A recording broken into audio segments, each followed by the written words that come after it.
Yo, all going everyone, Sanjay Uchiha here. So welcome back to the channel where today we'll be covering Boruto episode 128, and I must admit, it's episode 128 was the start of some interesting developments. For those of you who probably haven't been keeping up with the Boruto anime for obvious reasons, to celebrate the 20th anniversary of the franchise, the entire franchise, because Naruto started in 1999. To celebrate the 20th anniversary, Masashi Kishimoto, the creator of Naruto, basically was saying to the anime studio, like, it'd be interesting if, Boruto met Kid Naruto. So hence we have this quote-unquote Boyhood arc, which should run from here in October until in November, based on what I've been hearing, at least throughout the Naruto Boruto community.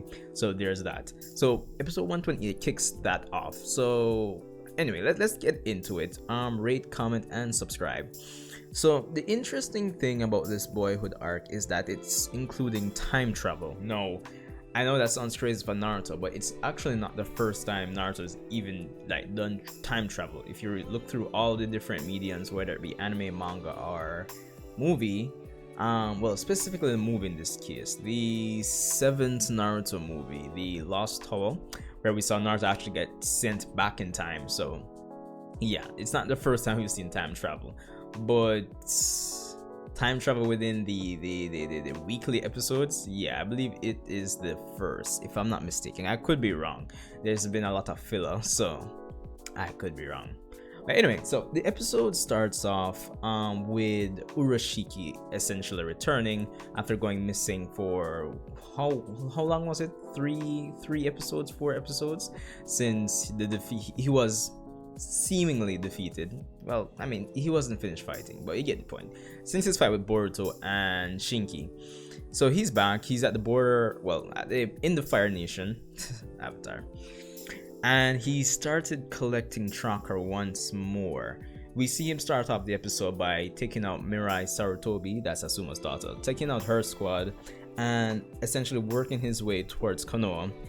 Now, of course, Naruto, Sasuke get word of this and start to send out the necessary search parties, specifically Genin, for some reason. So there's that. Not sure why you would want to mobilize Genin against an Otsutsuki. Granted, I guess it would be a callback of, back in the old days, sending the Genin squads on some ridiculous missions like, retrieving Sasuke. So I guess it's not the first time Hokage has done something as ridiculous as this. Granted, the episode plays on the fact that Urashiki has the ability to use the jutsu of anybody's chakra who he actually absorbs, or steals rather. And it plays up to the point where we find out that Mirai is a genjutsu expert, or she specializes in genjutsu. And then, of course, if you put 2 and 2 together, Urashiki actually uses this as a diversion to actually get Konoha to mobilize most of their forces to corner him. Which, to me, it wasn't making much sense anyway, because I'm saying, even if it was a real Urashiki that we saw in the episode, if you watched the episode as well, I'm saying he can use space-time ninjutsu, so it's like, it doesn't really make sense if you corner him or not. It's like, he can escape anyway, but just that part wasn't making sense to me. Also, what was interesting about this episode as well was the scene. It's always interesting to see Naruto, do his job, quote unquote, as Hokage. The scene where we get a scene of him talking to Boruto, because apparently Boruto is the only genin that's left out of the actual pursuit of Urashiki. So Boruto, being Boruto, of course, barges in and complains about it. And it was just interesting to see Naruto's like, yo,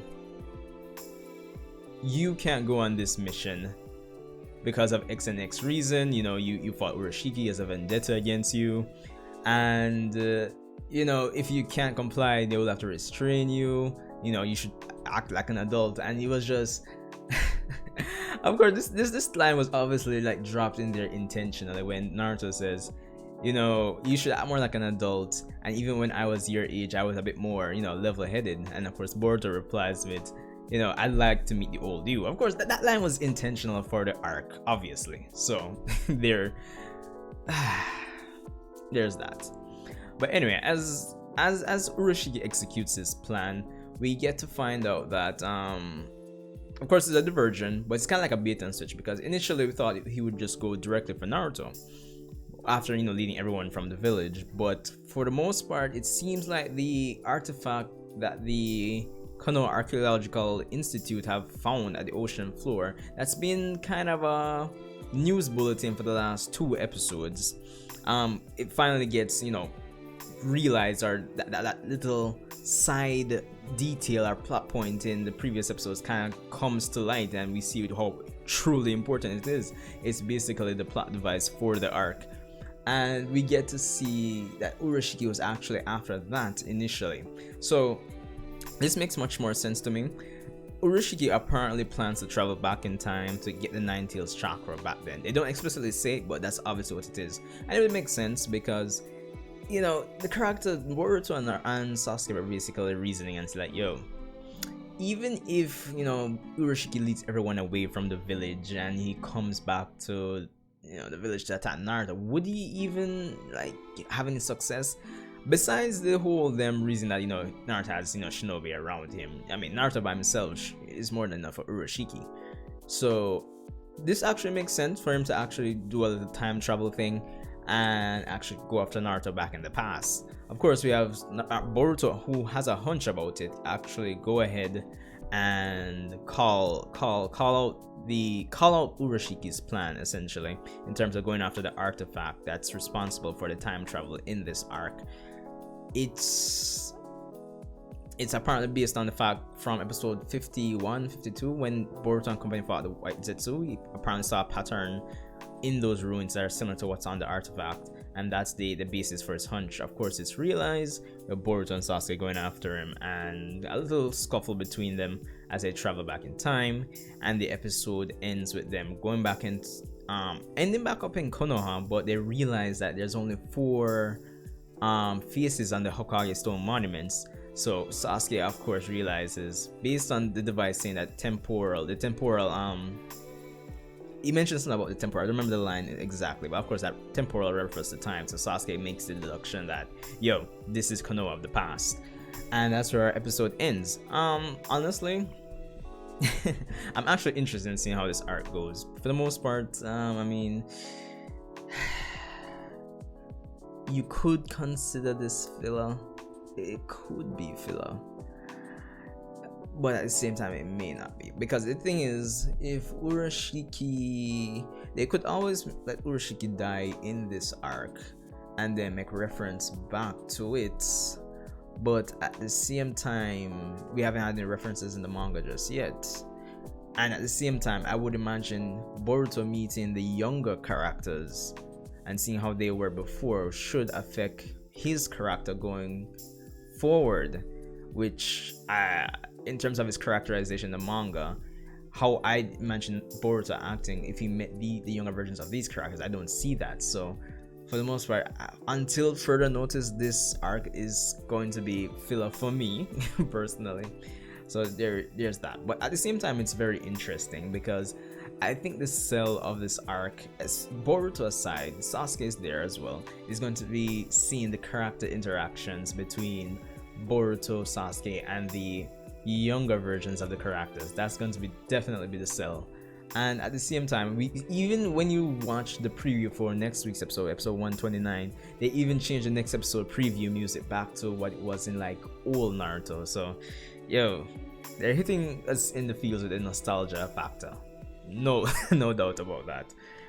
But all in all, I thought it was a decent episode. This episode was actually well paced. We didn't feel like we were dragging on one point too long. It's kind of like they were saying, let's just get into the arc. And yeah, so after the first episode, we're back in the past. I'm interested to see how it goes. Anyway, let me know what you guys think about the whole premise of this time travel. I think even if you're not a major Boruto fan, watching this arc may be entertaining to say the least. I'm not gonna say my hopes are 100% up, but at the same time, this is a plot point that could be this arc could be something that could potentially be tied back to the manga.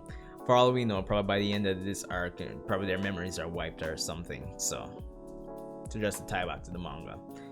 But anyway, Sanjay Uchiha. As I said, let me know what you guys think in the comment section about time traveling in again in Naruto. It's just wild to me, honestly. But at the same time, I'm very interested in to see how this goes. One thing before I go as well. Apparently, one thing I missed was the fact that Urashiki, it seems like he was planning to go further back in time than at this point here, because this is at least 20 years in the past.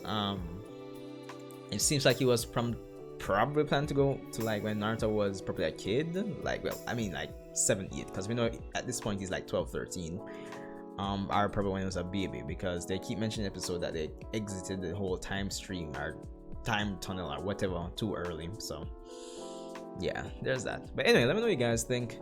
Rate, comment, subscribe, and I'll definitely see you guys in the next one.